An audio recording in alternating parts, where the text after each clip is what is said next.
Hi, I'm Will Silva inside the NFL Network newsroom with breaking news, and the NFL has rendered its decision on Browns defensive end Myles Garrett. The league has decided that it has suspended Myles Garrett without pay indefinitely for the remainder of the regular season and postseason.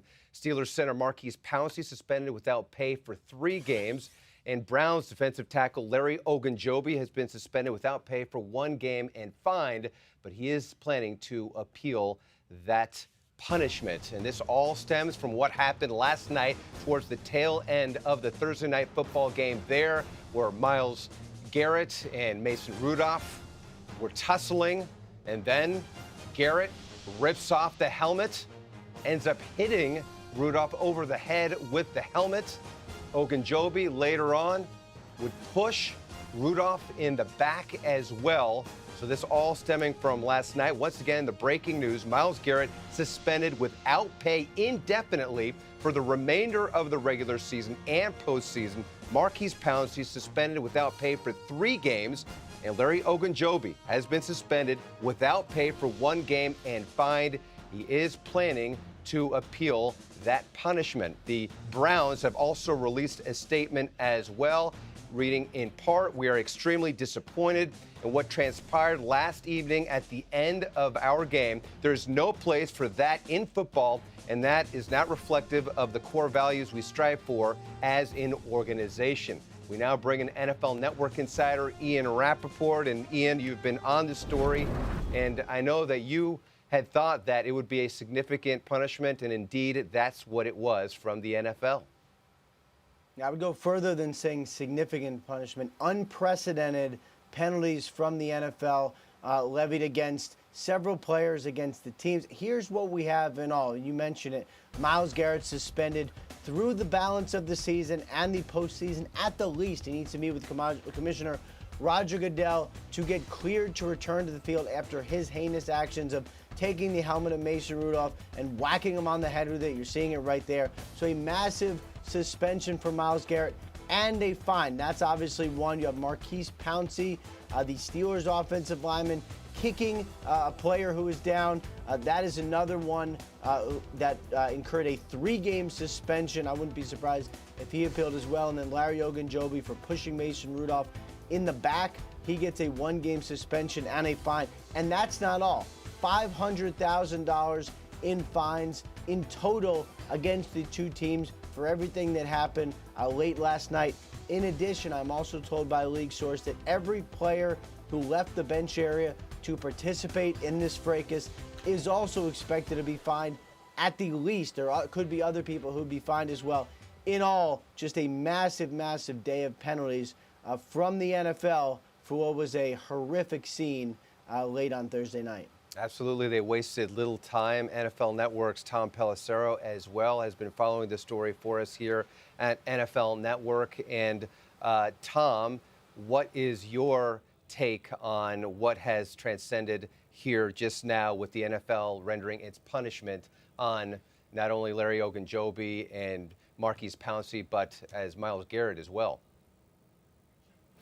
As Ian said, this is unprecedented discipline from the NFL to Myles Garrett and others involved in that altercation. It was very apparent between everything that happened there that Garrett and Marquise Pouncey were the 2 most likely to face discipline because of what Garrett did, ripping off Mason Rudolph's helmet, using it to attempt to bludgeon him, and then Marquise Pouncey not only landing several punches but attempting to kick Garrett in the head while he was on the ground. Not a surprise that those 2 are both being suspended, but this is significant. Remember, let's put this into context of the rest of the season. The NFL has continued to try to crack down on player safety-related violations. They suspended earlier this year Vontaze Burfict for the rest of the season. Burfict was based on his history of different actions, had a helmet-to-helmet hit in a game against the Colts. With Myles Garrett, certainly not as long of a rap sheet, but a guy who has, in fact, run afoul of the NFL safety rules before. He was fined over $56,000 for several illegal hits in the first 2 weeks of the season. Garrett said at the time that he was appealing those, would not change the way that he played. Well, this is outside the scope of playing the game, Will. This is outside of the scope of football. This was an action and a series of actions in that fray from Myles Garrett that justified significant discipline. You would expect that he is going to appeal this, attempt to get back on the field, but a black eye last night for the NFL, a black eye for the Browns and the Steelers, and now several people in both organizations paying a price. Well, there are people who jumped on social media, and we know how things are on social media when people want to be the judge, jury, and executioner at times. But there was a feeling that Mason Rudolph had provoked all of this by trying to pull off Myles Garrett's helmet and also trying to kick him in the groin area as well. Was there ever any consideration or thought as to maybe Mason Rudolph potentially facing any kind of punishment here, Ian? Well, worth noting that it actually started when Myles Garrett took down Mason Rudolph after he had delivered the ball and slammed him to the turf. That actually is how it got started. But as far as Mason Rudolph himself, from what I understand, fines have not been ruled out for Rudolph, nor have they been ruled out for other players involved in this. It's just that the fines have not yet been determined if they are coming at all. And actually, the players who were suspended, Pouncey, Ogunjobi, obviously Myles Garrett, their fines have not been determined either. There's still a long way to go. This is just really the beginning of figuring out all of this. The NFL just wanted to announce the suspension when they had them. So there still could be players getting fines, significant fines, including Mason Rudolph. But usually those fines don't come for the Thursday night game, at least until a week or so from now, probably a little longer.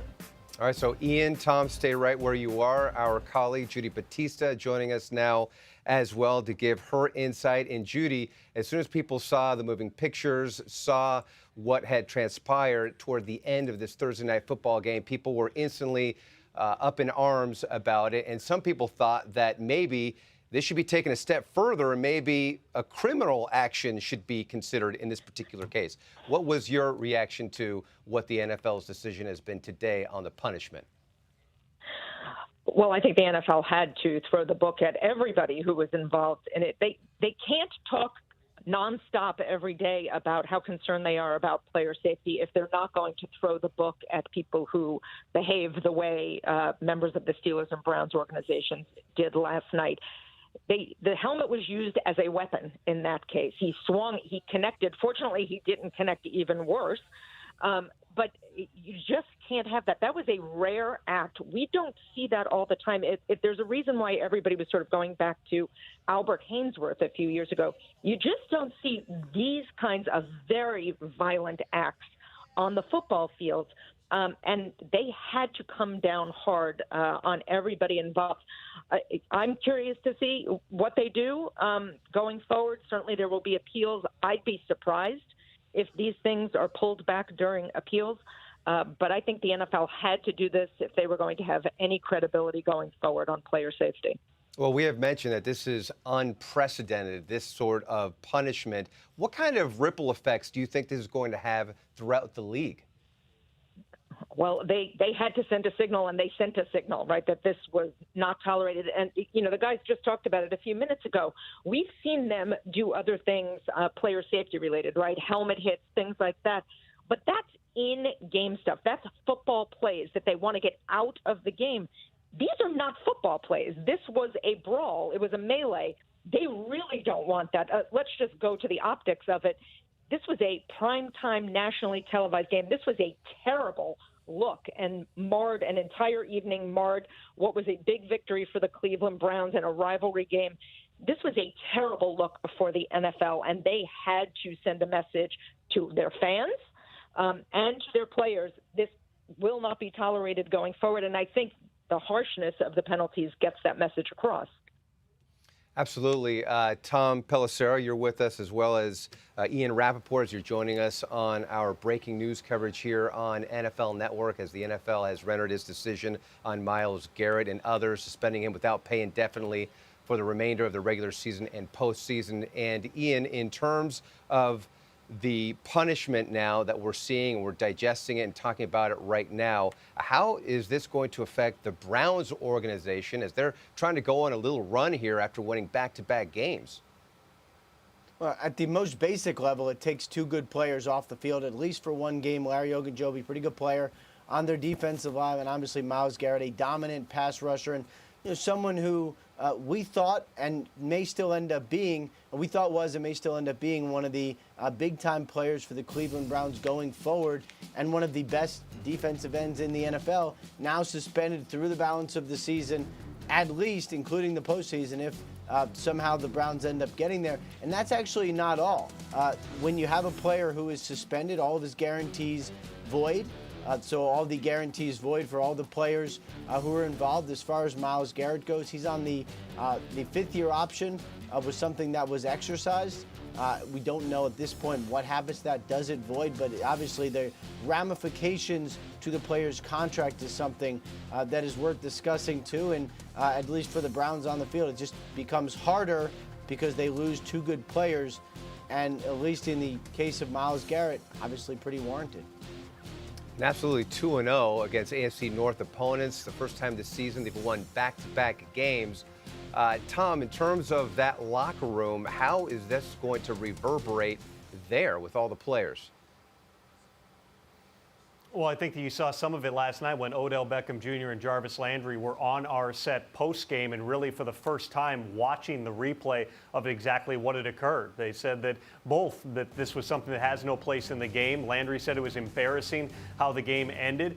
They certainly understand the gravity of the actions, but to build off something that Ian just said, think about this. Myles Garrett does have another year remaining on that fifth-year option in 2020. For the Browns, this is certainly a player who you would think that they would be having considerations of locking up for the long term. But there's something in every NFL disciplinary letter that goes out to players. It always says further actions will generate additional consequences. Well, Myles Garrett has just been suspended indefinitely for at least the rest of the regular season and the postseason. Ask Vontaze Burfict. One more incident of any kind in the future could also lead to another huge suspension for Myles Garrett. This has a substantial impact on his career. This potentially has an impact on the Browns as they move forward. Not that this guy is not a dynamic type of a player in the NFL, but not only is this videotape that you're seeing over and over going to follow Myles Garrett going forward, the implications in terms of him being on notice, being on strike two for the rest of his NFL career cannot be underestimated.